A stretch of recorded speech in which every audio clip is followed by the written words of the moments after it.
Comme beaucoup de Français, la tomate, c'est un des légumes préférés que j'adore cultiver dans mon jardin. Tous les ans, j'en mets entre 20 et 30 pieds. Et évidemment, si j'avais acheté tous mes semis, ça représenterait un petit paquet de pognon. Donc, ce que je préfère faire, c'est de faire moi-même mes propres semis. Et aujourd'hui, je vais m'empresser de partager mes petites astuces afin que toi aussi, tu puisses réussir tous les ans tes semis de tomates et éviter de te ruiner afin de déguster ton légume préféré. Mais avant ça, abonne-toi pour ne rater aucune astuce et faire ton plus beau potager cette année.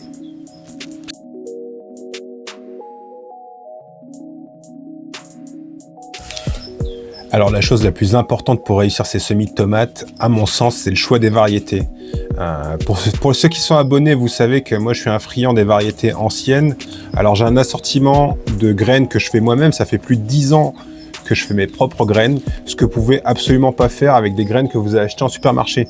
Si vous achetez des graines en supermarché, c'est très probablement des hybrides F1, ça veut dire qu'ils ont été sélectionnés génétiquement pour être très productifs. C'est très bien. Vous allez bien réussir, vous allez avoir des tonnes et des tonnes de tomates sur une année, mais d'une année à l'autre, ça peut être la catastrophe parce que les pieds hybrides peuvent être beaucoup plus sensibles aux maladies ou aux variations climatiques, ce qui n'est pas le cas des variétés anciennes. Donc moi, j'ai fait le choix de cultiver uniquement des variétés anciennes dans mon jardin. De temps en temps, ça m'arrive effectivement, s'il y a un voisin qui passe et qui veut me filer un pied, je ne demande pas si c'est un pied hybride ou pas avant de le mettre dans mon jardin. Mais pour les variétés dont je récupère les graines et que je cultive tous les ans, c'est uniquement des variétés anciennes et non hybridées. C'est super important que ce soit des non hybridés. Si vous récupérez des graines de tomates d'une variété hybride F1, l'année suivante, vous aurez des tomates, mais déjà beaucoup moins que la génération F1. Et les années suivantes, vous en avez carrément pu avoir de tomates. Donc le seul moyen d'avoir des graines viables et de faire vos propres graines de tomates, c'est d'utiliser des variétés anciennes comme la Black Pearl, la Blue Indigo, qui est une magnifique variété. Celle-là, j'adore. C'est une tomate cerise qui est absolument fantastique. Très jolie. Elle n'est pas très bonne, je dois avouer. Mais juste pour l'esthétique, j'adore la mettre dans mon jardin parce qu'elle est absolument fabuleuse.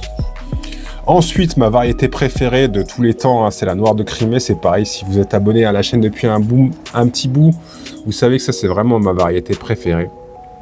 La Noire de Crimée, rustique, facile à cultiver sous tous les climats.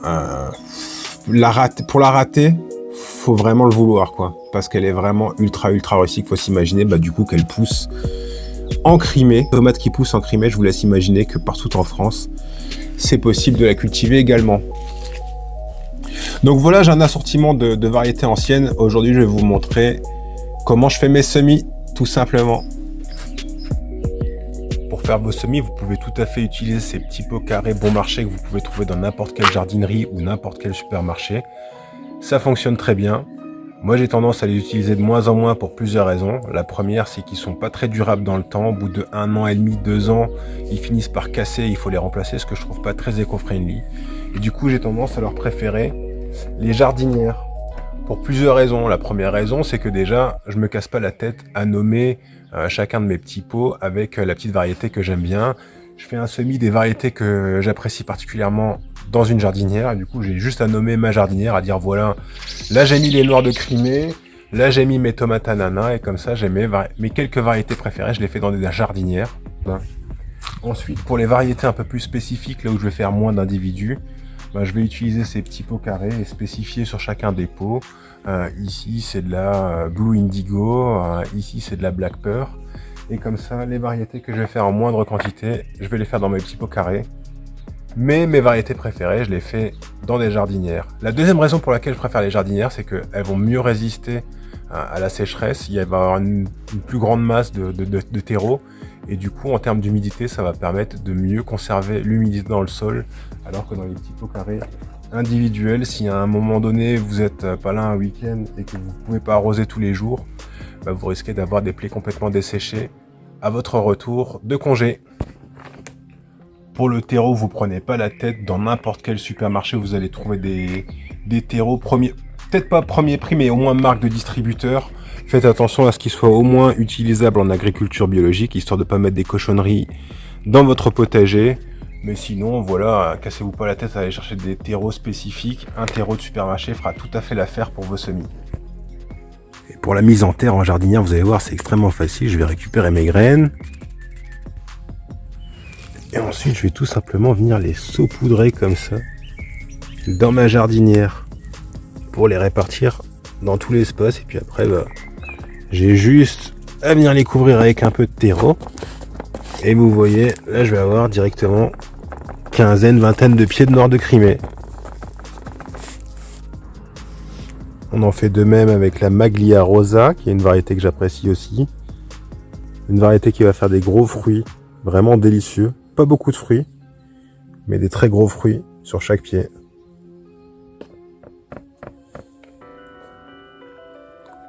Ensuite, il y a juste enfouir les graines comme ça, rapidement avec un peu de terreau.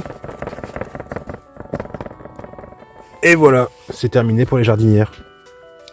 Dans mes petits godets, je vais venir semer une variété de tomates cerises, comme j'avais dit, la Blue Indigo que j'adore.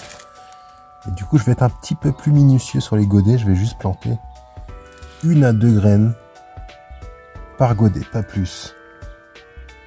Voilà, 1, 2, 3 graines maximum par godet, sinon on va avoir des pieds de tomates qui vont être trop serrés. Et voilà, une petite douzaine de Blue Indigo qui ont été semés. Ensuite, je viens juste pousser la graine comme ça en terre. Vraiment pas très profond. Et enfin, le dernier critère si vous voulez réussir vos semis de tomates, c'est l'exposition et l'arrosage. Donc pour l'exposition, généralement, je les mets pas loin de ma baie vitrée. Comme ça, ils vont prendre un maximum de lumière naturelle. Il faut éviter que les jeunes semis ne s'étiolent parce que sinon, ils vont avoir du mal à se réimplanter une fois dans le jardin. Donc je les mets à proximité de ma baie vitrée, ce qui me permet également de les sortir dès qu'il y a un beau jour. Je les mets une fois sur la terrasse et ça leur permet d'avoir un maximum d'exposition à la lumière naturelle.